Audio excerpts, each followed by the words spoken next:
তোলাবাজির প্রতিবাদ করায় খাস কলকাতায় তরুণকে ছুরি দিয়ে কোপানোর অভিযোগ।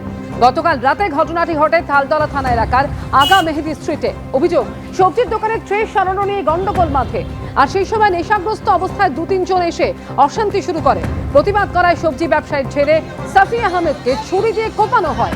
গুরুতর জখম ওই তরুণকে এনআরএস হাসপাতালে ভর্তি করা হয়েছে। স্থানীয়দের দাবি, সবজির দোকানে সে প্রতিদিন তোলাবাজি করে কয়েকজন, আর তা নিয়ে অশান্তি বাঁধে। এই ঘটনায় একজনকে আটক করেছে তালতলা থানার পুলিশ।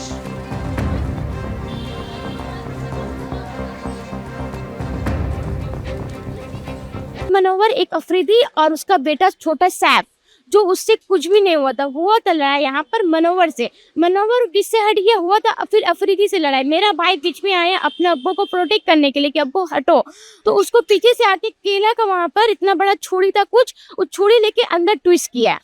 जी हाँ, हम लोग थाने में कंप्लेन किए हैं, तालतला थाने में। नहीं, इससे पहले उन लोग से नहीं हुआ झमेला, ऐसा नहीं हुआ। ये फर्स्ट टाइम अगले लड़का किया, वो नहीं किया। जैसे झमेला हुआ वो तो था, उसको ये सब काम नहीं किया, दूसरा लड़का है कि वो काम किया। हम लोग अभी इंसाफ चाहते हैं सर। अंकल उनको पकड़ने, लड़का को पकड़ना है, खास करके लड़का को हम लोग को पकड़ना है। हो सकता है आज मेरे भाई के साथ हुआ, कल किसी और के साथ होगा। आज एक काम किया, छोटा काम किया, कल बड़ा काम करेगा। বাংলাদেশে ছড়ানো হচ্ছে ভারত বিরোধী নানান রকম চিন্তা ভাবনা। এরই মধ্যে দেখা যাচ্ছে যে সেখানে সীমান্ত এলাকায় সক্রিয় হয়ে উঠেছে মায়ানমারের সশস্ত্র আরাকান আর্মি। আমরা বলতেছি 4 দিনের মধ্যে আমরা কলকাতা দখল করে নেব। আমরা প্রত্যেকটি বাংলাদেশী নাগরিককে সামরিক ট্রেনিং দিয়ে প্রস্তুত করব যুদ্ধের জন্য। কেউ স্বপ্ন দেখছে কলকাতা দখলের, কেউ আবার ভারতের বিরুদ্ধে দেশের নাগরিককে যুদ্ধের প্রশিক্ষণ দিতে চাইছেন। কিন্তু বাংলাদেশ যখন যুদ্ধ জিগির তুলতে ব্যস্ত, তখন অনেকে কটাক্ষ করে বলছেন, যারা নিজেদের জমি রক্ষা করতে পারে না তারা ভারতকে হুমকি দেয় কি করে। আন্তর্জাতিক সীমান্তে বাংলাদেশের এখন সবচেয়ে মাথা ব্যথা হয়ে দাঁড়িয়েছে আরাকান আর্মি। বাংলাদেশের 271 কিলোমিটার সীমান্ত রয়েছে মায়ানমারের সঙ্গে। প্রথম আলো সূত্রে খবর, একটি অনুষ্ঠানে ইউনূস সরকারের রোহিঙ্গা সংক্রান্ত বিশেষ প্রতিনিধি খালিলুর রহমান জানান, বাংলাদেশ লাগোয়া মায়ানমারের রাখাইন রাজ্যের 80 থেকে 85% জায়গা দখল করে নিয়েছে আরাকান আর্মি।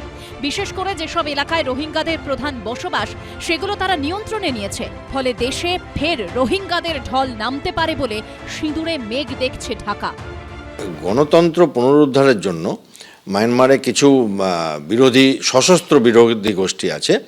এদের একটা বিগ ব্রাদারহুড গত 7-8 মাস ধরে এরা একসাথে লড়াই করছে।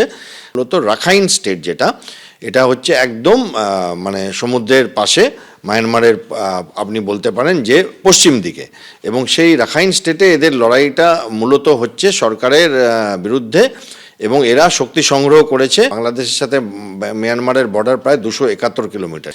এরা পুরো যত বর্ডার আউটপোস্ট আছে দখল করে নিয়েছে, একটা ব্যাটালিয়ন কমান্ড হেডকোয়ার্টার কমপ্লিট নিয়ে নিয়েছে। আরাকান আর্মির দখলে তারা চেষ্টা করছে এই বর্ডারটা দখল করে আলটিমেটলি সরকারকে উল্টে দিতে, এবং তারা যদি সফল হয় তাতে বাংলাদেশের শিরোপীরা অনেক বেড়ে যাবে।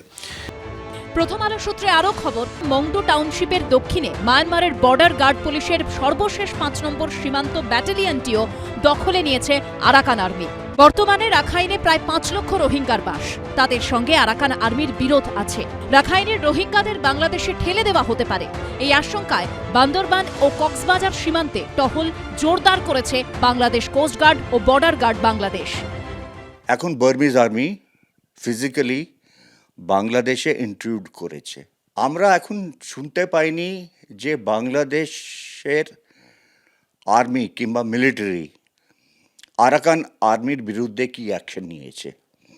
আমরা শুধু এটা জানতে পেরেছি যে প্রায় 25-30 কিলোমিটার ভেতরে ওরা বাংলাদেশের মধ্যে অলরেডি ঢুকে গিয়েছে।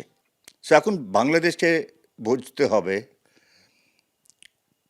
বর্মা সেক্টরের ইস্যুটা কী করে রিজলভ করবে। এই পরিস্থিতির জেরে নতুন করে শরণার্থীর ঢল নামলে বাংলাদেশের অর্থনীতিতে তার প্রভাব পড়ার আশঙ্কা রয়েছে। ফলে এখন প্রশ্ন হলো, বাংলাদেশ আগে নিজের সমস্যা সামলাবে নাকি ভারতের বিরুদ্ধে হাস্যকর হুমকি হুঁশিয়ারি দিতেই ব্যস্ত থাকবে। পার্থপ্রতিম ঘোষ ও ঐশী মুখোপাধ্যায়ের রিপোর্ট, এবিপি আনন্দ।